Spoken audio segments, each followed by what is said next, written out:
اعوذ باللہ من الشیطان الرجیم بسم اللہ الرحمن الرحیم السلام علی الحسین وعلی علی ابن الحسین وعلی اولاد الحسین وعلی اصحاب الحسین۔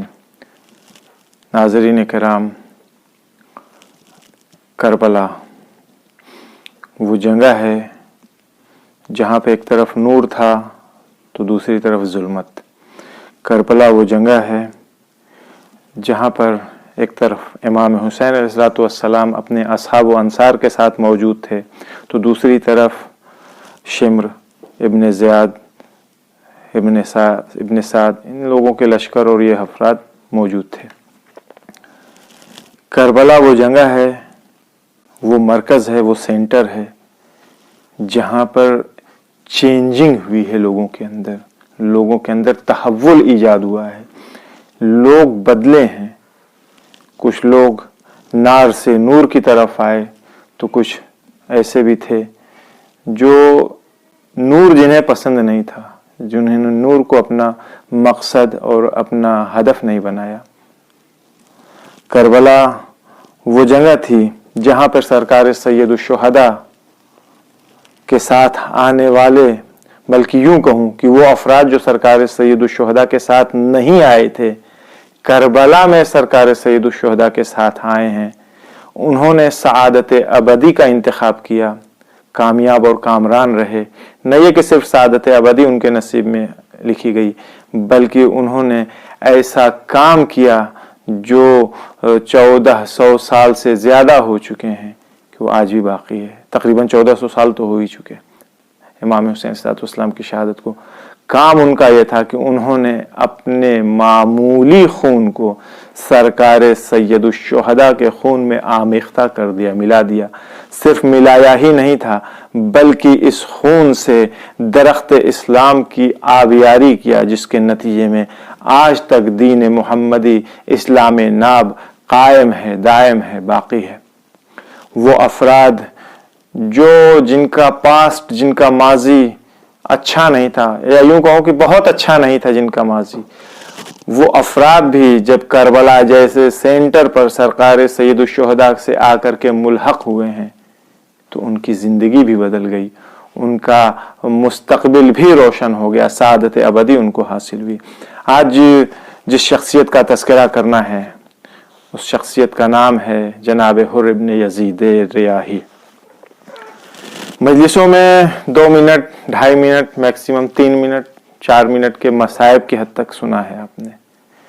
آج مصائب تو نہیں، لیکن کچھ باتیں جو مصائب میں سنی ہیں وہ بھی رہیں گی، اور البتہ جناب حر کے اوپر کم سے کم 3 گھنٹہ لگاتار انسان گفتگو کر سکتا ہے، لیکن باتیں ختم نہیں ہوں گی جناب حر کے سلسلے میں۔ 10-15 منٹ میں کس حد تک باتوں کو پہنچا سکتا ہوں نہیں معلوم، کوشش کرتا ہوں۔ جناب حر ابن یزید ریاحی کے فضائل کے سلسلے میں، یعنی ان کی عظمت، ان کی منزلت کے سلسلے میں سرکار سید الشہداء کا وہ تاریخی جملہ جو جناب حر کے سرہانے جب ان کی شہادت آخری وقت میں پہنچے ہیں تو جناب امام حسین علیہ السلام نے کیا فرمایا تھا؟ واللہ ما اخطأت امک حیث سمتک حرا واللہ انک حر فی الدنیا والآخرہ۔ خدا کی قسم کہ تمہاری ماں نے کوئی اشتباہ، کوئی غلطی نہیں کیا تھا کہ تمہارا نام حر رکھا۔ خدا کی قسم، واللہ خدا کی قسم، انکا حر فی الدنیا والآخرہ، تم دنیا میں بھی حر ہو، آزاد ہو، اور آخرت میں بھی حر اور آزاد ہو۔ یہ کم بات نہیں ہے۔ امام سجاد علیہ السلام نے جناب حر کی فضیلت کے سلسلے میں، ان کی منزلت کے سلسلے میں اشعار کہیں تاریخ میں موجود ہے۔ جناب حر ابن یزید ریاحی یہ کوفے کے رہنے والے تھے، کوفے کی بہت ممتاز شخصیتوں میں ان کا شمار ہوتا تھا، اپنے قبیلے کے بزرگ تھے، بزرگ قبیلہ کہے جاتے تھے، اور اسی ممتاز موقعیت کی وجہ سے جو ان کی پوزیشن تھی، اسی وجہ سے عمر ابن سعد اور عبید اللہ ابن زیاد نے ان کو 1000 لوگوں کی فوج کا کمانڈر بنایا تھا، اور عمر ابن سعد کے بعد کوفے کی فوج کا 2nd نمبر کا موسٹ امپورٹنٹ پرسن کمانڈر حر ابن یزید ریاحی تھے۔ جب جناب حر ابن یزید امام حسین علیہ السلام سے جو ملحق ہوئے ہیں، جناب حر کا امام حسین سے ملنا یہ تاریخ کربلا میں بہت نمایاں حیثیت رکھتا ہے یہ واقعہ انقلاب کربلا میں. خود اس واقعے کی، خود اس ملن کی جو جناب حر کا امام حسین اسلام سے ملنا ہوتا ہے، اس کی بہت اہمیت ہے. جناب حر نے امام حسین علیہ السلام سے اس مرحلے میں، جس مرحلے میں انسان کے لیے آسان نہیں ہوتا ہے کسی طرح کا کوئی ڈیسیزن لے لے، کوئی فیصلہ کر لے، ایسے موقع کے اوپر ایک ڈیسیزن لے کر کے، ایک صحیح فیصلہ لے کر کے آنے والی دنیا تک و قیامت تک کے لوگوں کے لیے ایک میسج، ایک پیغام دیا ہے کہ بہانے بنانے سے کچھ حاصل ہونے والا نہیں ہے. اگر انسان سعادت حاصل کرنا چاہتا ہے تو بہانے بازی سے کام نہیں چلتا، کسی طرح کا کوئی عذر پیش کرنے سے کام نہیں چلے گا.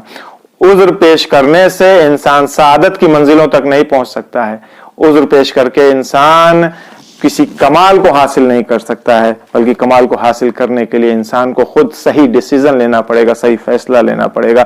جناب حر ایک سراہے پر موجود تھے، ایک ایسے پوائنٹ پر تھے جہاں سے 3 راستے نکلتے تھے. ایک راستہ تھا جو خسرت دنیا والآخرہ، یعنی نہ دنیا ہی اس میں دکھائی دے رہی ہے نہ آخرت ہی دکھائی دے رہی، بس چلتے چلے جاؤ، بغیر مقصد کا ایک راستہ تھا. ایک ایسے راستے پر کھڑے تھے جس میں ایک راستہ اس طرف جا رہا تھا، دوسرا راستہ پلیدی، نجاست، گمراہی کی طرف جا رہا تھا کھلم کھلا، اور تیسرا راستہ طہارت اور پاکی کی طرف آ رہا تھا. جناب حر نے اس راستے کا انتخاب کیا جو طہارت اور پاکی کی طرف جا رہا تھا. عمر ابن سعد اور جناب حر یہ دونوں ایک ہی فوج کے کمانڈر تھے. ایک بڑا کمانڈر تھا، فرسٹ گریڈ کا جنرل تھا، دوسرا سیکنڈ پوزیشن پر تھا، لیکن دونوں ایک ہی فوج کے کمانڈر تھے. اور دونوں کے اندر ایک چیز جو کامن تھی وہ تھی کہ دونوں اپنے آپ کو جلاد نہیں ہونا دینا چاہ رہے تھے. دونوں نہیں چاہتے تھے کہ یہ جلاد بنے. دونوں ہی جنگ سے بھاگنا چاہ رہے تھے، یعنی نہیں چاہتے تھے، بھاگنے کا مطلب یہ کہ نہیں چاہتے تھے کہ کوئی اس طرح کی جنگ پیش آئے. لہذا جب جناب حر نے عمر ابن سعد سے کہا تھا کہ کیا تم اس معاملے کو جو سب ہو رہا ہے اس کو مسالمت آمیز طریقے سے گفتگو کر کے، باتیں کر کے، یا کسی دوسرے طریقے سے اس معاملے کو حل نہیں کرا سکتے ہو، تو اس نے جواب یہ دیا تھا کہ ابن زیاد جنگ کے علاوہ کسی دوسری چیز کے لیے راضی ہی نہیں ہے. تو حر نے کہا کہ کیا تم اس شخص یعنی سرکار سید الشہداء سے جنگ کرو گے؟ عمر نے جواب دیا تھا ہاں جنگ کروں گا، اور ایسی جنگ جو تاریخی جنگ ہوگی جس میں سر کٹ کٹ کے گریں گے، بازو قلم ہو کر کے گریں گے، اس طرح کی جنگ کروں گا. اور یہی وجہ تھی، یہی وہ پوائنٹ تھا، یہی وہ جگہ تھی جہاں سے جناب حر نے اپنا راستہ عمر سعد کے راستے سے الگ کیا. یہیں سے دونوں الگ ہوتے ہیں ایک دوسرے سے. عمر سعد یہ ایک مشہور خاندان کا آدمی تھا. لوگ کہتے ہیں فیملی بیک گراؤنڈ، آپ دیکھیے فیملی بیک گراؤنڈ، ان کا پشت پناہ ہی بہت مضبوط ہے، ان کا بیک سپورٹ بہت قوی، اس وجہ سے یہ آگے بڑھ گئے اور انہوں نے ترقی کر لیا، یہ اس کمال کو انہوں نے حاصل کر لیا. عام طور سے سننے میں آتی ہے یہ بات، چاہے وہ دنیاوی معاملہ ہو چاہے اخروی معاملہ ہو. عمر ابن سعد ابن ابی وقاص، اس کا باپ عمر سعد کا باپ جو تھا یہ سعد ابن ابی وقاص، یہ فاتح ایران تھا، بہت بڑی شخصیت تھی، بہت بڑا آدمی تھا، مشہور و معروف گھرانے کا آدمی تھا. لیکن اس مشہور و معروف گھرانے کے اس شخص نے یعنی عمر ابن سعد نے بدترین چیز کا انتخاب کیا تھا. اسی کے مقابلے میں دیکھیے حر ابن یزید ایک معمولی گھرانے کا انسان تھا، وہ بہت مشہور و معروف گھرانے کا آدمی نہیں تھا. یعنی تاریخ میں ان کے باپ کا نام صرف ملتا ہے، ماں کی خبر نہیں کہ ماں کا نام کیا تھا. ملتا ہے کہ شریف ماں باپ کی اولاد تھے، بس اس سے زیادہ کچھ نہیں ملتا ہے. کسی مشہور و معروف گھرانے کے نہیں تھے، لیکن اس معمولی گھر کے شخص نے ایسے راستے کا انتخاب کیا جو اس کو سعادت اور کمال کی منزلوں تک جس نے پہنچا دیا. شرافت، شہادت، ابدیت کو حر نے پلیدی، شرک اور گناہ اور جلدی اور بہت جلدی تمام ہو جانے والی دنیا کے اوپر ان چیزوں کو ترجیح دیا تھا. عمر ابن سعد کو اس بات کا یعنی وہ اس بات کا اس کو شک تھا، احتمال دیتا تھا کہ حر نے امام حسین علیہ السلام سے ملاقات کیا. صرف ملاقات کیا ہی نہیں بلکہ یہ ملاقات کئی دن کی ملاقات رہی ہے، کیونکہ راستے میں ملاقات ہوئی تھی، وہاں سے کربلا تک ساتھ ساتھ رہے ہیں. جو منطقہ ذو حسم میں امام حسین علیہ السلام سے حر کی ملاقات ہوئی ہے اور لمبی چوڑی طولانی ملاقات رہی ہے. اس ملاقات کا اثر حر کے اوپر یہ ہوا ہے کہ اس کا اندر سے حساب کتاب چینج ہو چکا ہے. وہ حر جو پہلے تھا اب وہ حر نہیں ہے, اس کے اندر ایک چینجنگ آ چکی ہے. امام حسین علیہ السلام کا اثر حر کے دل اور دماغ کے اوپر ہو چکا ہے. لہذا وہی حر جو کربلا میں جب پہنچے تھے تو قبیلہ تمیم اور قبیلہ حمدان کی 1/4 فوج کے کمانڈر تھے. اس کے ساتھ ابن زیاد نے جناب حر کو 1000 کی فوج کا کمانڈر بنایا تھا. یعنی یہ کم سے کم 3 کمانڈرشپ ان کے پاس موجود تھی. کربلا میں اس دشمنوں کی فوج میں ایک اہم منصب اور عہدے کے اوپر تھے. لیکن اسی احتمال کی بنیاد کے اوپر عمر سعد نے, چونکہ عمر سعد ان سے گریڈ میں پوسٹ میں ایک درجہ والا تھا, ایک درجہ اوپر تھا, تو اس نے اپنے پاور کا استعمال کرتے ہوئے 8 محرم الحرام کو جناب حر سے یہ سارے منصب واپس لے لیے. اگر یہ 1000 کا لشکر جناب حر کے ساتھ رہتا تو کربلا میں عاشور کے دن حتمن امام حسین علیہ السلام کی فوج اور زیادہ مضبوط ہوتی کہ جب 1000 آدمی ادھر سے لڑتے اور مقابلہ کرتے تو شاید کربلا اس طرح سے رقم نہ ہوتی, کچھ اور ہوتا. جناب حر نے ابو عمران عبداللہ ابن عامر سے قرآن کی تعلیم حاصل کیا تھا. یہ ابن عامر قرائے سبعہ, قرآن جو 7 طریقوں سے پڑھنے کا طریقہ تھا, جو مرسوم اور لیگل قانونی طریقہ ہے, قاری 7 قرات ہیں قرآن کی, اس میں سے ایک قاری ابن عامر تھے. جناب حر کا استاد اسی قاری کا بیٹا ہے. یہ ابن عامر خود صحابی رسول تھے. صحابی رسول ہونے کے ساتھ ساتھ اپنے وقت کے عالم بھی تھے. صرف یہ کہ عالم تھے, صرف یہی نہیں بلکہ امیر المومنین علی بن ابی طالب صلوات والسلام کے شاگردوں میں سے ان کا شمار ہوتا تھا. حضرت سے تعلیم حاصل کیا تھا. قرآن مجید کے سلسلے میں کتاب لکھی تھی انہوں نے, اختلاف مصاحف الشام والحجاز والعراق ان کی کتاب ہے. مقطوع القرآن و موصولہ, یہ کتاب کا نام ہے ابو عامر کے, ابن عامر کی کتاب کا نام ہے. ایسے استاد کے شاگرد ہیں جناب حر ابن یزید ریاحی.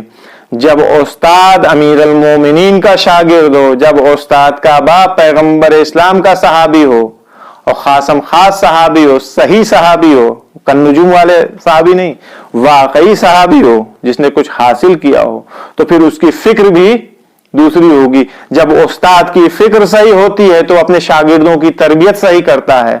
جب استاد کی فکر صحیح ہوتی ہے, استاد کو کچھ آتا ہے تو اس کے شاگردوں کو بھی کچھ آئے گا. جناب حر امام حسین علیہ السلام سے ملحق ہوئے ہیں. مختلف وجوہات بیان کی گئی تاریخ میں. ایک وجہ ان کے استاد کا اثر بھی ہے کہ جس کی بنیاد پر جناب حر امام حسین علیہ السلام سے ملحق ہوئے. وہ ایک جملہ جو جناب حر کے استاد نے ان سے کہا تھا کہ جب کبھی ایسے دوراہے کے اوپر کھڑے ہو جاؤ جہاں پر تمہارے لیے حق اور حقیقت کی تشخیص دینا مشکل ہو, تمہارے پاس کوئی ایسا اوزار اور اسلحہ, کوئی ابزار نہ ہو جس سے تم پرکھ سکو کہ کون حق کے اوپر ہے, کون باطل کے اوپر ہے, کون راستہ حق کی طرف لے جا رہا ہے, کون سا راستہ باطل کی طرف لے جا رہا ہے, تو ایسے وقت تم یہ دیکھو کہ کس سے تم کو مادی فائدہ حاصل نہیں ہو رہا ہے. جس شخص سے تم کو مادی فائدہ حاصل نہیں ہو رہا ہے تم اس کا انتخاب کرو. جناب حر کو یہ بات عاشورہ کے دن صبح عاشور جناب حر کے ذہن میں یہ بات بار بار ٹیز کر رہی تھی, ٹھوکے دے رہی تھی. نتیجہ یہ ہوا جناب حر کے لیے بھی یہ سوال پیش آیا کہ معاویہ ابن ابی سفیان نے تو خلافت معاویہ کے پاس تھی اور معاویہ نے بیعت لیا تھا یزید کے لیے اور سارے لوگوں نے یزید کا ساتھ دیا, تو کیا واقعاً یزید سب کا حاکم ہے اور خلیفہ ہے؟ کیا واقعاً معاویہ نے جو کام کیا تھا وہ صحیح کیا تھا؟ واقعاً معاویہ حق پر تھا, یزید ابھی حق پر؟ یہ سارے سوالات ان کے ذہن میں آئے تھے. جواب بھی فوراً ان کا ضمیر ان کو جواب دے رہا تھا, نہیں, یزید کی بیعت تو مسلمانوں نے نہیں کیا, مجبوراً کیا ہے جس نے بیعت کیا ہے. مسلمانوں سے زبردستی یزید کے لیے بیعت لی گئی ہے. خود جناب حر کہتے ہیں کہ میں پہلی رجب سن 56 ہجری کی تاریخ میں نہیں بھولوں گا, کیونکہ یہ وہ تاریخ تھی جس دن میرے والد نے مجھ سے کہا تھا کہ کل میں نے دارالامارہ میں جا کر کے ابن زیاد کے ہاتھوں کے اوپر یزید کی بیعت کیا ہے معاویہ کی زندگی میں. سن 60 ہجری میں معاویہ واصل جہنم ہوا ہے. یہ 56 ہجری کی بات بتا رہے ہیں کہ میرے بابا نے مجھ سے کہا کہ میں نے کیا ہے، تم بھی جاؤ، جا کر کے بیعت کرو۔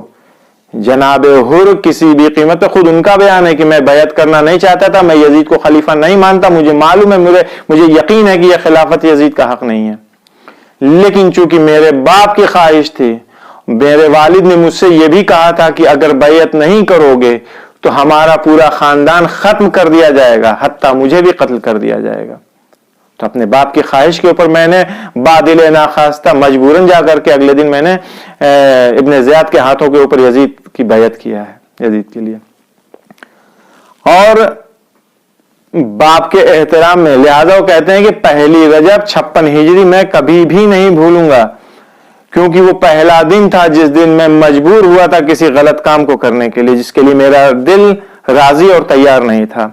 معاویہ پہلی رجب 60 ہجری میں واصل جہنم ہوا ہے، فوراً ہی یزید حکومت میں آتا ہے، اپنی آنے کے بعد سے ابن زیاد نے کوفے کے جو بڑے بڑے لوگ تھے، معروف لوگ تھے جنہوں نے بیعت کیا تھا، سب کا نام پہلے بھیج رکھا تھا۔ یزید نے تخت حکومت پر بیٹھتے ہی ان افراد کے لیے گفٹ بھیجے، تحفے بھیجے، منصب ان کو عطا کیے، من جملہ جناب حر ابن یزید ریاحی کو 1000 کی فوج کا کمانڈر بنایا، یہ اس کا انعام تھا۔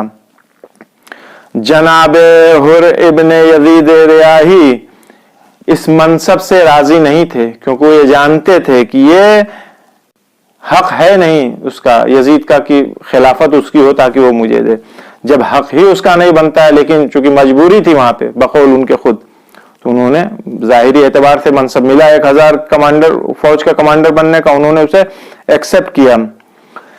لیکن جب جناب حر کو یہ ڈیوٹی ان کی ہوئی، ان کو یہ ماموریت ملی، ذمہ داری ان کو سونپی گئی کہ جا کر کے امام حسین کو روکو، کوفے کی طرف نہ آنے دو، انہیں راستے میں روک لو، تو خود حر کا بیان یہ ہے کہ میں اور میرے ساتھی 1000 کا لشکر پیاس سے تڑپ رہا تھا، امام حسین علیہ الصلوۃ والسلام نے مجھے بھی پانی پلایا، ہمارے 1000 پیاسے سپاہیوں کو پانی پلایا، ان کے جانوروں کو پانی پلایا۔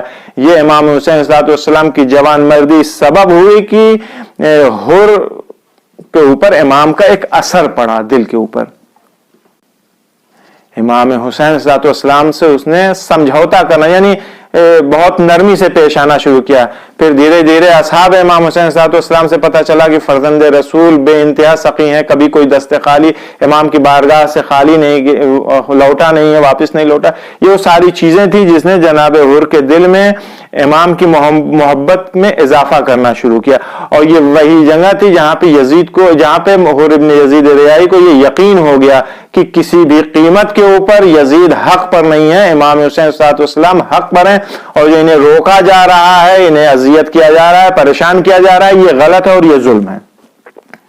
لہذا آخر میں عاشور کے دن یہ ساری چیزیں اکٹھا ہوتی گئیں اور اس کا نتیجہ عاشور کے دن یہ ہوا کہ جناب حر نے فیصلہ کیا کہ وہ ظلمت کی طرف سے نکل کر نور کی طرف جائے گا، نور حسینی کی طرف جائے گا، سپاہ حسینی میں ملحق ہوگا جا کر کے۔ نقل ہے تاریخ میں، البتہ پرانی تاریخوں میں نہیں، مقتل ابو مخنف وغیرہ میں ہے، اور اس کے بعد کی تاریخوں میں، کہ جناب حر تنہا نہیں تھے، بلکہ جناب حر کے ساتھ ان کا بیٹا، ان کے بھائی، ان کا غلام، بیٹا جس کا نام علی تھا، بھائی کا نام مصعب تھا، اور غلام جس کا نام عروہ تھا، یہ سب امام حسین صلی اللہ علیہ وسلم سے ملحق ہوتے ہیں اور سب امام حسین صلی اللہ علیہ وسلم کی رکاب میں شہید ہوتے ہیں۔ مہاجر، جب جناب حر نے یہ ارادہ کیا امام حسین اسلام کی فوج میں وہ شریک ہوں گے، تو عاشور کے دن اپنے گھوڑے کو پانی پلانے کے بہانے سے وہ لشکر عمر سعد سے باہر نکلتے ہیں اور دھیرے دھیرے پیچھے ہٹنا شروع کیا انہوں نے۔ مہاجر نام ہے اس شخص کا، مہاجر بن اوس، اس نے جناب حر کو پیچھے ہٹتے ہوئے دیکھ لیا، خطاب کر کے جناب حر سے کہتا ہے کہ کیا ارادہ ہے، کیا کرنا چاہتے ہو، کیا تمہارا یہ ارادہ ہے کہ لشکر حسینی کے اوپر حملہ کرو؟ جیسے ہی جناب حر نے اس جملے کو سنا کانپنے لگے، خوف خدا سے ان کے بدن میں لرزہ طاری ہو گیا۔ مہاجر نے انہیں دیکھا، کہا کہ تمہاری یہ کیا حالت ہو رہی ہے، تم کو کیا ہو گیا ہے؟ آج کے پہلے اگر کوئی مجھ سے سوال کرتا کہ کوفے کا سب سے بہادر، سب سے شجاع شخص کون ہے، تو میں بغیر کسی ہچک کے تمہارا نام لیتا، لیکن آج میں تمہیں اس حالت میں دیکھ رہا ہوں، مجھے تمہارے اوپر شک ہو رہا ہے کہ تمہاری کیا حالت ہو رہی ہے؟ حر نے جواب دیا کہ خدا کی قسم میں اپنے آپ کو دوزخ اور بہشت کے بیچوں بیچ میں پا رہا ہوں، واللہ میں بہشت کا انتخاب کروں گا، میں جنت کا انتخاب کروں گا، چاہے میرے جسم کے ٹکڑے ٹکڑے کر دیے جائے، چاہے مجھے جلا دیا جائے۔